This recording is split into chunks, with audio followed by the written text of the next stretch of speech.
Pernikahan yang tak diinginkan. Bab 124. Perjalanan dari Jakarta menuju Sukabumi memakan waktu sekitar 2 jam. Malam itu, Vera yang membawa Azarin memimpin di depan, mengendarai mobilnya, sementara Din mengekor di belakang.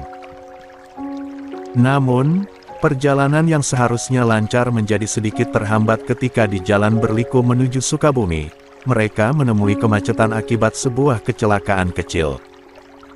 Azarin mencoba tetap tenang, meskipun pikirannya terasa berat. Janji pertemuannya dengan jenderal terus menghantui.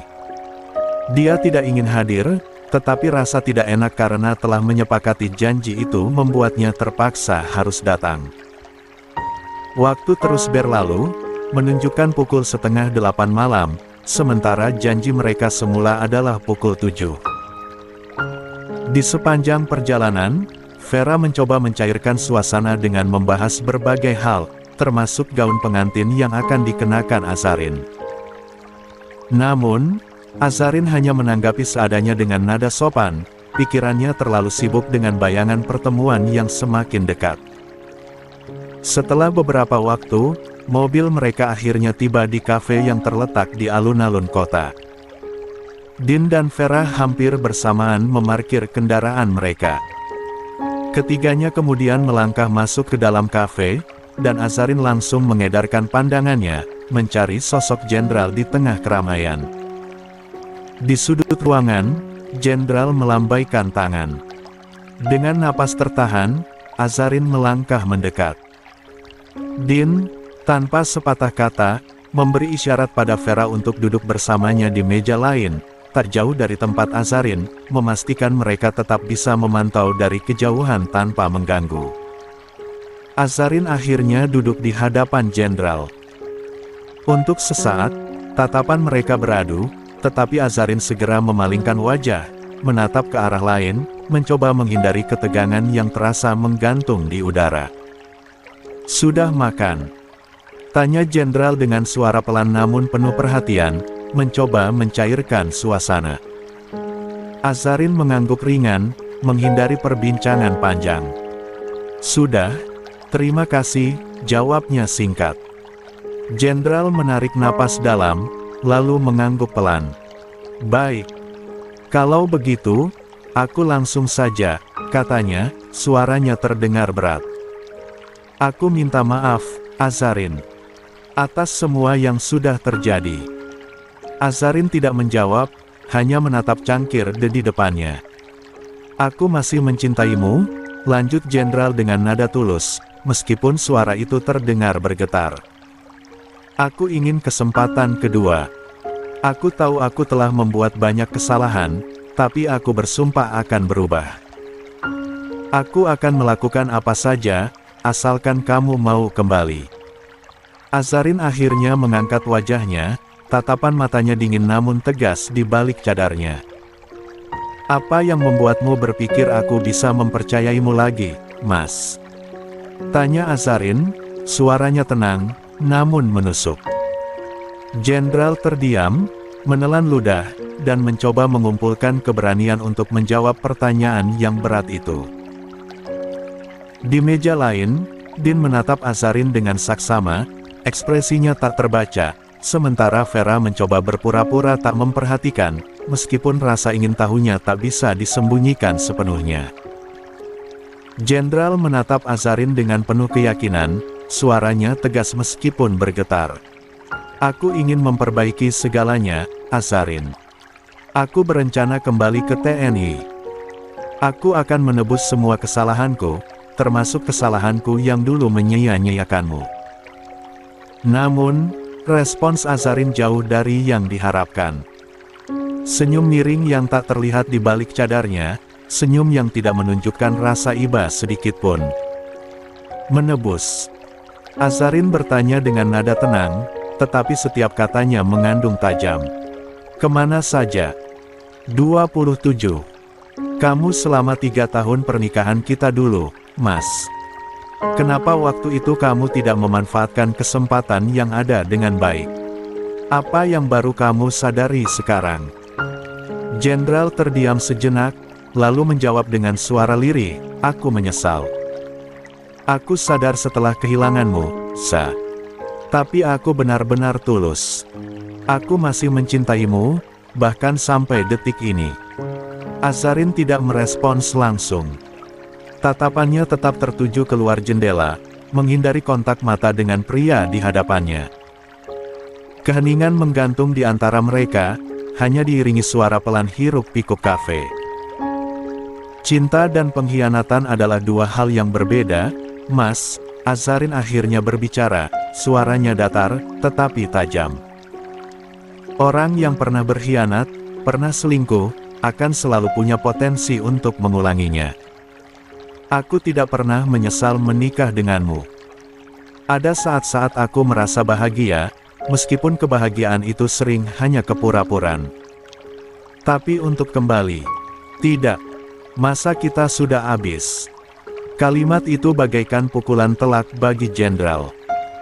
Dia menunduk, hatinya terasa remuk mendengar penolakan Azarin yang begitu tegas.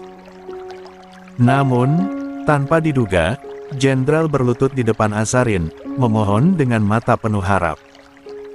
Sontak, perhatian pengunjung kafe terarah pada mereka. Beberapa orang terkejut, sementara yang lain mengeluarkan ponsel mereka untuk merekam kejadian tersebut. Azarin terperangah. Dia tidak menyangka Jenderal akan melakukan hal sejauh ini. Di meja lain, Din yang sejak tadi mengamati situasi langsung berdiri. Wajahnya menunjukkan ekspresi tegang, tetapi dia menahan diri untuk tidak maju. Sebaliknya, dia menghampiri beberapa orang yang sedang merekam, memintanya untuk berhenti dengan sikap tenang tetapi tegas. Vera hanya bisa menatap cemas dari kejauhan. Azarin akhirnya ikut bersimpuh di depan Jenderal. Dia menyatukan kedua tangannya di depan dada, memohon dengan suara lirih. "Meses, kumohon, biarkan aku bahagia sekarang dengan pilihanku," katanya, suaranya mulai bergetar, matanya berkaca-kaca. "Lanjutkan hidupmu, bahagiakan kakakku. Karena Alea mencintaimu, jauh lebih dalam daripada aku pernah mencintaimu." Kata-kata itu membuat Jenderal tertegun. Air mata menetes dari sudut matanya, tetapi dia tidak bergerak, hanya terdiam mendengar permohonan Azarin. Dengan suara yang lebih lirih, Azarin menambahkan, "Aku sudah membuka hati untuk Din. Aku mohon sekali lagi, tolong, biarkan aku bahagia, Mas." "Aku mencintaimu, Za," bisik Jenderal dengan suara serak, hampir tenggelam dalam gemuruh emosinya. Mata lelaki itu berkabut, penuh harap yang hampir putus asa. Azarin menunduk, kedua tangannya mengepal erat di atas pangkuannya. Air matanya jatuh perlahan, membasahi ujung cadarnya, meninggalkan jejak kecil di kain yang putih. Dia menarik napas panjang, suaranya bergetar saat akhirnya berbicara. "Mas." Azarin mengangkat wajahnya sedikit, tatapannya menusuk jauh ke dalam hati pria di depannya, meskipun mata mereka tak bertemu. "Aku sudah pernah katakan padamu. Aku akan memaafkanmu. Aku akan kembali padamu." Dia berhenti sejenak, suaranya semakin lirih, seperti pecahan kaca yang melukai udara. "Asal aku hilang ingatan. Asal aku tidak mengingat rasa sakit yang kamu tancapkan di hatiku." Azarin menggeleng pelan, tangisnya tertahan, tetapi luka di suaranya tidak bisa disembunyikan. Setiap kata yang dia ucapkan adalah kenyataan pahit yang telah dia genggam erat selama bertahun-tahun, dan kini dia lepaskan, tak peduli seberapa dalam itu melukai Jenderal. Sementara itu, Jenderal terdiam, seolah-olah setiap kata Azarin adalah pisau yang perlahan menusuk jiwanya. Dia tidak bisa berkata apa-apa, hanya menunduk dengan napas berat. Di hadapannya, Azarin tetap tenang, namun tangisnya berbicara lebih banyak daripada kalimat yang terucap. 28. Kafe yang tadinya penuh dengan bisik-bisik perlahan menjadi sunyi. Semua mata menatap adegan emosional itu, tetapi tidak ada satupun yang mengucapkan sepatah kata. Di sisi lain, Din berdiri dengan tenang, sorot matanya penuh perhatian pada Azarin, seolah siap bergerak kapan saja jika dibutuhkan. Azarin perlahan bangkit dari lantai, tubuhnya tampak rapuh, tetapi sorot matanya kuat, penuh dengan tekad. Pandangannya lurus, melewati jenderal yang masih berlutut di depannya, langsung tertuju pada Din yang berdiri di kejauhan. Suaranya tenang, namun setiap kata yang keluar membawa beban luka yang dalam. "Maafkan aku, Mas," katanya, suaranya bergetar, tetapi tetap terdengar tegas. "Aku tidak bisa memberikan kesempatan kedua. Mungkin aku terkesan jahat, tapi luka di hatiku, hanya aku yang tahu seberapa dalam itu." Dia menatap ke depan, pandangannya kosong namun penuh makna. "Hinaan ibumu, pengkhianatanmu, dan sikapmu dulu yang tidak pernah menganggapku sebagai seorang istri, semua itu kini membeku menjadi trauma yang tak bisa kuhapus. Apa kamu pikir, setelah waktu berlalu, rasa sakit itu hilang begitu saja?" "Tidak, Mas. Aku masih terluka, sangat terluka, hanya saja aku memilih diam." Senyum getir tersungging di bibirnya, lalu dia menggigit bibir bawahnya, menahan gemuruh di dadanya. "Aku terluka hebat, tanpa pernah bercerita," tambahnya lirih, seperti membisikkan rasa sakit yang selama ini tertahan. Jenderal mengangkat wajahnya perlahan, mencoba mencari tatapan Azarin, tetapi sia-sia. Matanya yang penuh harapan kini dipenuhi oleh rasa bersalah yang mendalam. "Kalau kamu benar mencintaiku, Mas," lanjut Azarin tanpa menoleh sedikit pun, "maka biarkan aku bahagia dengan caraku sekarang. Itu saja yang aku minta." Jenderal menelan ludah, suaranya serak saat bertanya, "Apakah sesulit itu, Sa, memberikan kesempatan kedua? Bukankah Tuhan pun selalu memberikan kesempatan pada hambanya yang hilaf?" Azarin menghela napas panjang, sebelum menjawab dengan tenang, tetapi tajam, "Sayangnya, aku bukan Tuhan, Mas. Aku hanya seorang hamba yang penuh dosa dan rasa sakit. Dan aku tidak ingin mengulangi masa lalu yang menghancurkan diriku." Dia melangkah pergi, meninggalkan jenderal yang masih membeku di tempatnya. Namun, sebelum Azarin benar-benar menjauh, suara jenderal tiba-tiba memecah keheningan, lantang dan penuh tekad. "Aku akan berjuang, Sa. Sebelum kamu sah menjadi istri orang lain. Aku janji, aku akan membuatmu luluh kembali." Langkah Azarin terhenti sejenak. Dia menarik napas dalam, tetapi tidak berbalik. Tanpa sepatah kata, dia melanjutkan langkahnya, meninggalkan jenderal yang masih bertahan dalam harapannya yang perlahan memudar. 29. Azarin duduk bersandar di sisi tempat tidur, tubuhnya tampak lunglai, seolah semua energi telah terkuras habis. Kepalanya sedikit terangkat, matanya menatap langit-langit kamar dengan pandangan kosong. Dalam keheningan, pikirannya melayang kembali pada pertemuannya dengan jenderal beberapa jam lalu. Ada rasa bersalah yang menyelusup di hatinya. Jenderal yang bersimpul di depannya masih jelas tergambar di benaknya. Namun, di balik rasa bersalah itu, ada kelelahan yang tak tertahankan. Dia sudah lelah dengan semuanya, dengan permintaan maaf jenderal yang tiada henti, dengan tatapan orang-orang di kafe tadi yang seolah menghakiminya sebagai wanita kejam. Apakah seperti ini garis kehidupan?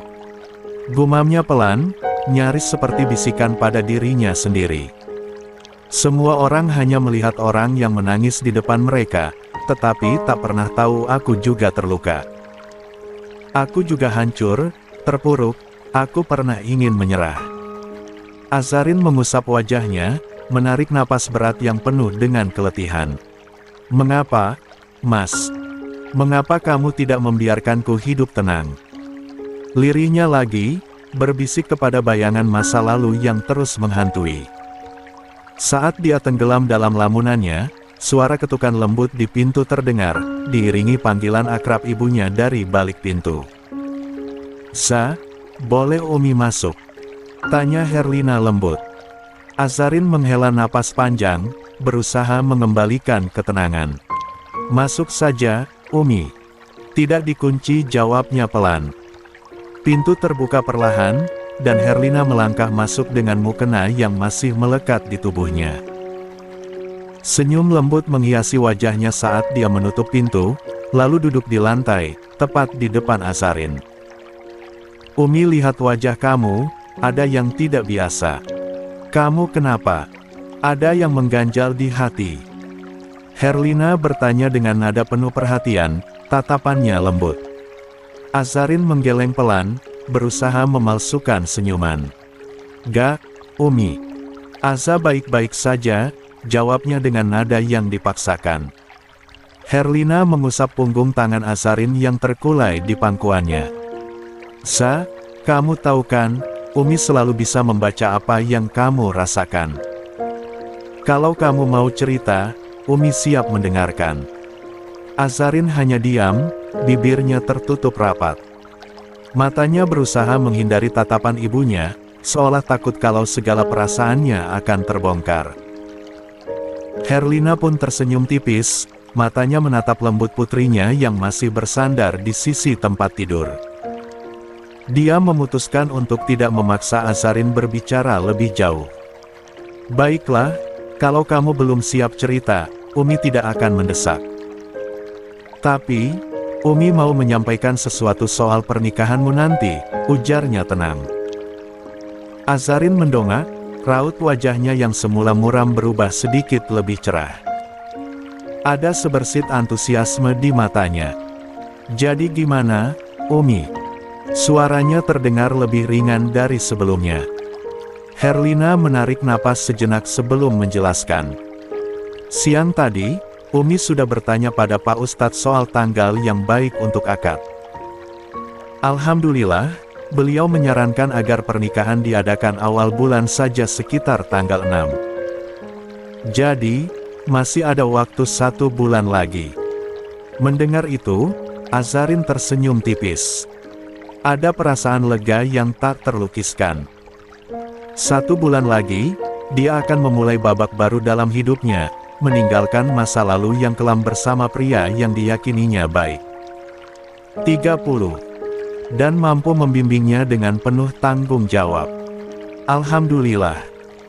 1 bulan lagi, ya, Umi, ucap Azarin dengan lirih, mencoba mencerna kenyataan yang kini semakin dekat. Herlina mengangguk, lalu melanjutkan dengan nada lebih lembut. "Oh iya, Sa, Umi juga rencana mau adakan pengajian minggu depan, sekalian syukuran kecil-kecilan. Gimana menurut kamu?" Azarin yang awalnya mengangguk setuju, mendadak teringat sesuatu. Dia teringat telepon dari Bu Mahira tadi pagi, yang menyampaikan kabar bahwa keluarga besar mereka akan datang dari Dubai untuk melamar secara resmi. "Umi, tadi pagi Bu Mahira telepon," ujar Azarin, mencoba menyusun kata-katanya dengan baik. "Beliau bilang, keluarga mereka akan datang ke sini dalam waktu dekat untuk melamar secara resmi." Herlina terkejut sejenak, alisnya terangkat, tetapi perlahan senyum bahagia menghiasi wajahnya.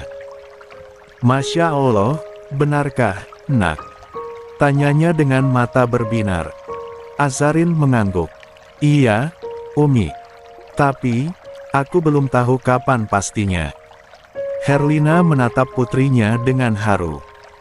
"Masya Allah, kalau begitu, beri Umi nomor Bu Mahira, ya. Biar Umi bisa langsung tanya dan kita bisa bersiap." Azarin meraih ponselnya di atas tempat tidur, lalu memberikan nomor Bu Mahira pada ibunya. "Ini, Umi. Semoga semuanya berjalan lancar." Ungkapan itu, sesungguhnya harapan serta doa agar rencana pernikahannya berjalan lancar tanpa kendala, ataupun godaan yang mungkin bisa saja datang dari jenderal, mengingat pria itu telah berkata akan berjuang sampai dia menjadi istri orang lain. "Amin," Insya Allah semuanya dimudahkan, jawab Herlina sambil menggenggam tangan Azarin dengan lembut.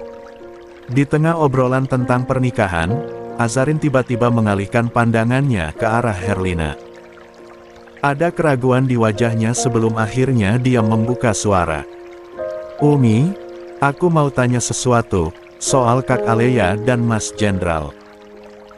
Herlina menghentikan gerakan tangannya yang sedang mengusap-usap tangan Azarin.